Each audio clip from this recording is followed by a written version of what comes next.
吉岡正治です。マイケル・ジャクソンを含めブラックミュージックの音楽評論、音楽ジャーナリストとしてやっています。マイケル・ジャクソンのアルバム、ジャクソンズのアルバム、ジャクソン5のアルバムなどいろいろと旧譜、新譜を含めてライナーノーツを書いてきました。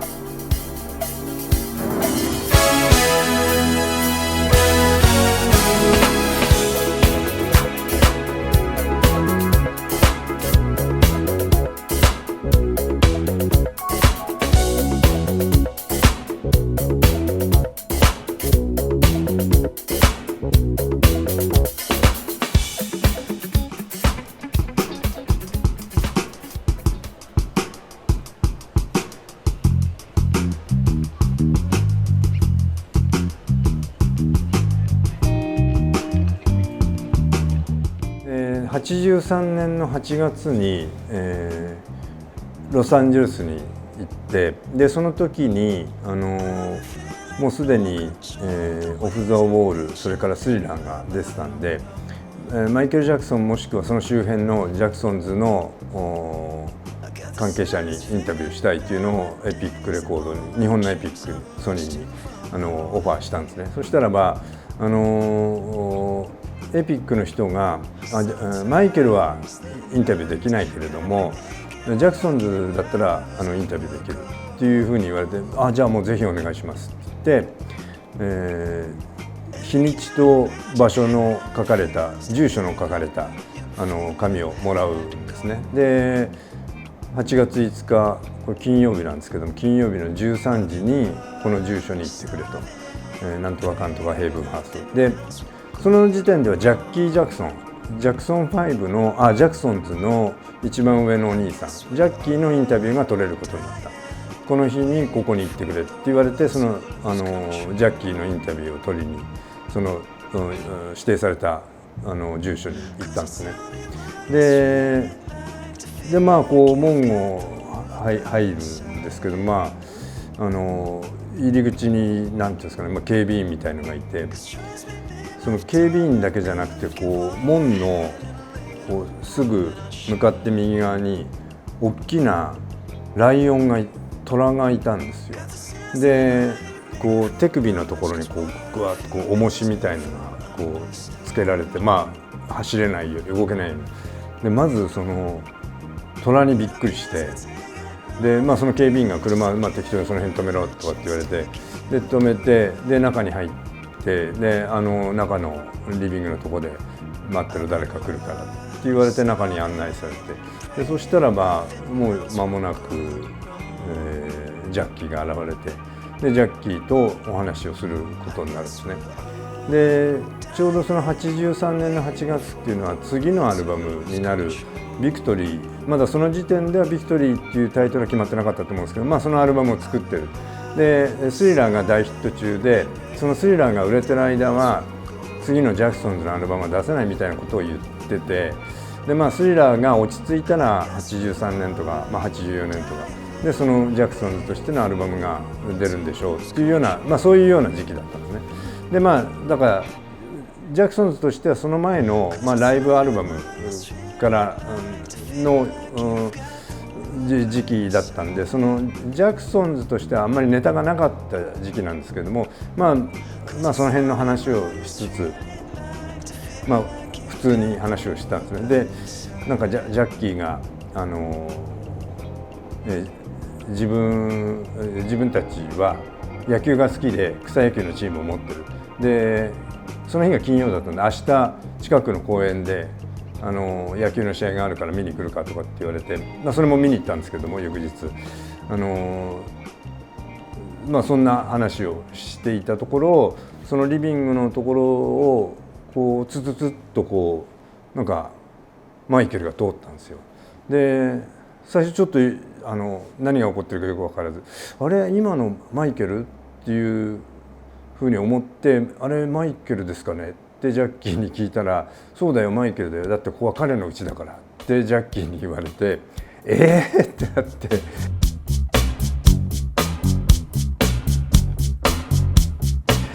どういうことなんだ。いや今日はみんなファミリーが集まるファミリーリユニオンの日なんだみたいなことを説明を受けて、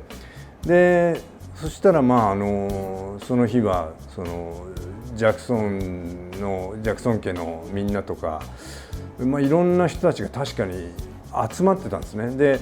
ジャッキーとのインタビューを終えて、ブラブラしてたら、それこそ最初かな、ラトーヤがいて、ラトーヤが飲み物持ってきてくれて、それから間もなくジャネットもいて、それからジャーメインもいたんじゃないかな。それでみんないて、マイケルもいて、で兄弟たちの子供たちとか、それからその日同じ日に10時か11時から同じエンシノでセルジオ・メンデスのインタビューを1時間ぐらいしてたんですね。でそしたらそのセルジオ・メンデスまでそこに来てて、それこそ 2,3 時間前に会った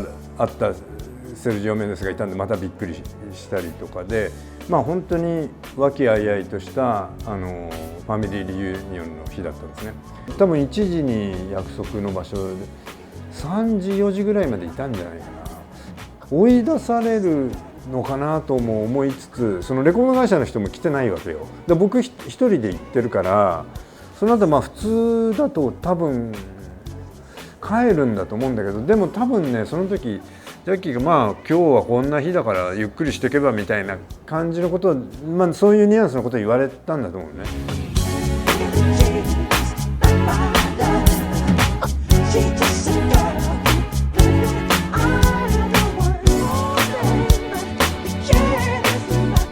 83年の8月っていうのはもうすでにモータウン25が全米では放送されていて、あれは83年の3月にロサンゼルスのパサディナ、シビックオーディトリウムというところで行われたイベントが83年の5月の16日に NBC で全米で放送されてたんですね。で僕はその NBC のエアチェックを LA の友人から当時のベータマックスかなんかで送ってもらって、多分7月ぐらいに見せたと思うんですけども、5月に放送されたものを。でその中でやっぱりマイケルのシーンがジャクソン5やって、そのマイケルが一人だけ残って口パクなのにビリー・ジーンのパフォーマンスがすごかったっていうところがめちゃくちゃインパクトあって、もうそのビリー・ジーンのところだけベータを何度も巻き戻して繰り返し見てて、でしまいにはノイズが入ってしまうぐらいマイケルのビリー・ジーンのモータウン25のビリー・ジーンばっかり見てたんで、ものすごくそれがインパクトがあったから、そのインパクトがすごかったっていう話をマイケルに結構熱く語っちゃったんですね、こっちが。あれは本当にすごかった、あれどうやってあんな風になったのか全く分からないけども素晴らしかった、本当に素晴らしいパフォーマンスだったっていう風に言ったんだけども、僕が熱く語れば語るほど向こうはただ聞いてるだけで、最後に「Thank you」って言って終わってしまったっていう、それがちょっとねなかなか、思い出に残ってますね。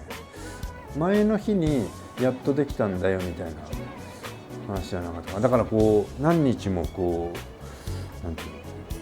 の、ずっと練習して出来上がったんじゃなくて、前日なんとかギリギリで思いついてあの場でやったんだみたいな話だったと思うんで、かっこよかったですね。僕より背高かったから、スーッとしてるしね、全然太ってないし、足長いし手もでっかいし、かっこよかったですね。で僕やっぱり個人的にマイケルのオフ・ザ・ウォールからスジラの頃の顔が一番好きなんですよ。でスジラの顔もいいんですけど、もうそのまんまのね彼がいたから、びっくりしましたね。やっぱりマイケルこれ多分皆さん本人に直接会った人は印象を持つと思うんで、すごくソフトスポークンでちょっと静かに喋って、黒人たちって結構ガンガン大きい声で喋るのが人が多いんですけども、マイケルはソフトスポークンだから小さい声で喋るから、こっちが聞き耳を立てないと聞こえない時さえあるぐらいの割と小さな感じでソフトに喋りますよね。で、性格自体も多分その見た目的な性格っていうかこう人当たりの良さとかそういうのはこうすごく優しい感じがするんで、それとそのステージでの激しさ、それからショートフィルムでのこう迫力みたいのは、相当ギャップはあるかと思いますけどもね。それがね今こうやって振り返ってみてジャッキーと何を話したかっていうのも、テープは取ってあるんですけどもほとんど覚えてないんですよねそれが結局ジャッキーのインタビューに来ました。でジャッキーと小1時間、45分ぐらいですかね話をした。で、それはメモも取りながら話聞いただけどもその後にマイケルと会ったってことがその自分の記憶の中で全部それを上書きした感じが多分あったんじゃないかなと。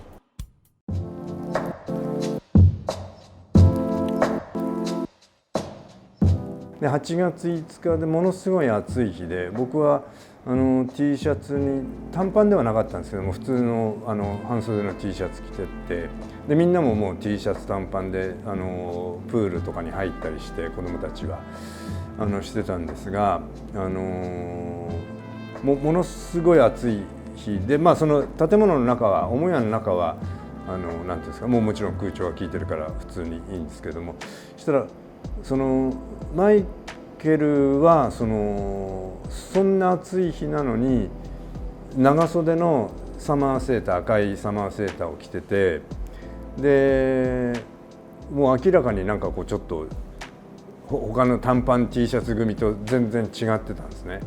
でマイケルがなんかこううろうろしてるんでちょっと捕まえて立ち話をするようになったんですけども、外にいてマイケルなんで長袖なのみたいな話になったと思うんですね。でそうしたらその時にマイケルが「いや僕は太陽の日に当たっちゃいけないって医者から言われてるんだ」って言うんですよ。で僕はその時何の意味か全然分からず、それはそれでもう忘れてしまって、そのことをもうすっかり忘れてしまう感じで、もう本当にその会話の流れで流れちゃったんですけども、それから十何年経ってそのマイケルが白斑という病気で、その病気は太陽の光に当たってはいけないというそういう疾患だということが明らかになるわけですね、本人の説明で。でそれはマイケルが白く肌を脱色してるとかっていうそういう誹謗中傷されるようになってその病気のことを言うんですけれども、その時に太陽の光に当たっちゃいけないっていう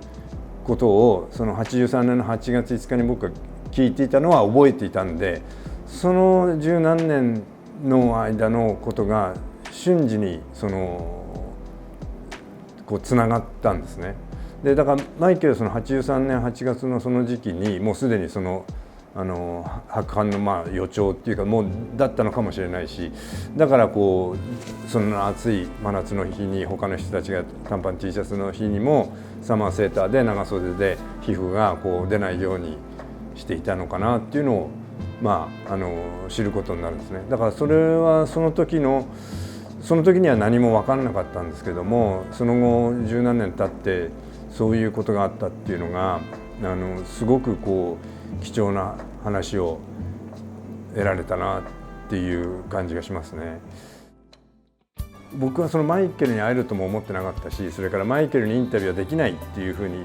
こう先に言われてたから、マイケルにもし会った時にどういう質問をしたらいいかとか何を聞きたいかみたいな心の準備が全然できてなかったから、若干の立ち話はしたけれども、ものすごく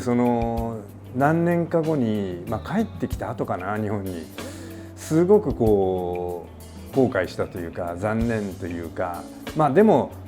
しょうがないな、あれは会えただけでもよかったんだみたいなふうに悶々としましたけどね。もしタイムマシンがあって自分が、一生の一日だけ戻れるとしたらばあの日に戻ってみたいですね。